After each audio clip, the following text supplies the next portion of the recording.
Even though San Francisco didn't win their first preseason game, there were several players that really stood out on the defensive side of the ball, including San Francisco's 4th round selection, Malik Mustafa. So in this video, I'll break down his performance alongside other defensive players that really impressed me. Starting out with Mustafa, since day one of this offseason program, he's looked the part of an NFL safety. And in this game against the Tennessee Titans, he's continued to show that. At the Combine, Mustafa was the strongest of any safety in attendance, putting up the bench press 22 times. And on this play, you can see that's functional play strength. He's not just meeting the back in the hole, but he's absolutely punishing him. But what really stands out to me is that Mustafa's a rookie, but he's able to quickly identify where the ball carrier is trying to go and then comes from the outside inwards so the bat can't bounce outside and score on him, and then finally lights him up. This is a complete play by a complete player. I would argue that Malik Mustafa should be competing more so with George Odom for that starting job, and I would start him because of the potential he offers. On a play like this, for instance, you can clearly see Mustafa is one of San Francisco's more athletic safeties. Despite being pretty far off this ball, he's able to come up and stop this ball carrier for only a gain of a couple, and once again, it's a brutal hit. But even though Mustafa's highlight plays were these run fits, I also think he's pretty good in coverage and even had a few interceptions this offseason so far. And when you watch this play, for instance, you can see how his ability to trigger on the ball carrier carries over from his run fits over to his pass coverages, but he's also aggressive when the ball's in the air. But moving off Malik Mustafa and into San Francisco's cornerbacks, their other rookie, Renardo Green, had himself a pretty decent day. He not only recovered a fumble, but I also loved this play by Green, which showed off his ability to have great run fits. First, he's playing outside corner, so he has outside in contain, and he does that perfectly. And when the back does go airborne, he quickly reminds him that was a bad decision. Outside of rookie Renardo Green, the veteran Rock Ya-Sin had himself a day, including this pass breakup, which he timed perfectly. And with San Francisco's other corner, Ambry Thomas, suffering a broken forearm, it's possible Rock Ya-Sin does make a push for the active roster now. Moving off San Francisco's corners and into their linebackers, the second-year player D. Winters out of TCU spent the offseason adding strength and size to his frame, and it appears to have paid off. On this play specifically, I think Winters does a great job of showing off his ability to identify the play and then closing on it with his 4.49 speed.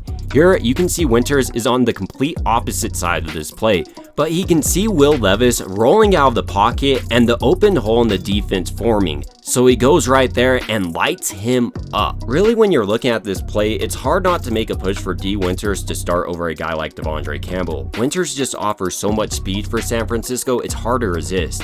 And that speed often leads to big plays for their defense. On this play specifically though, I want to focus more so on Winters' instincts. Watch how quickly he's able to react to this center snapping the ball. He's the first player moving.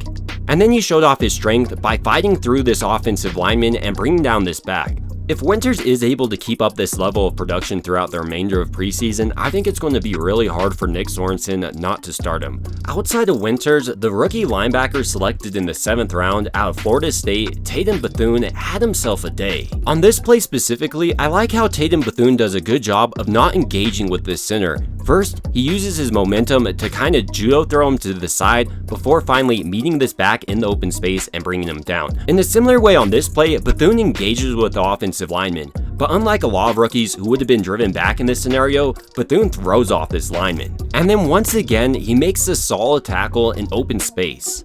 But maybe what was most impressive to me is despite running his 40-yard dash in 4.77 seconds, I think he plays considerably faster.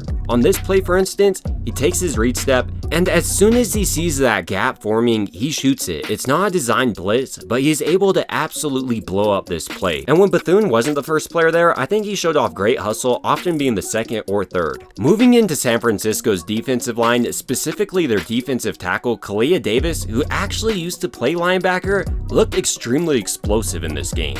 We watch this play specifically, Kalia Davis wins with his first couple of steps and then gets extremely skinny in this hole before finally bringing this back down. You really couldn't have done a better job if you were Davis. In a similar way on this play, Davis is able to find his way into the backfield, but what's most impressive to me is how he's quickly able to identify the guards pulling, and usually when the guard pulls, you know that means a running back is coming right behind him, and this was the case here. and Davis once again nearly brought down this back, but at the last second, the tight end kinda saves him.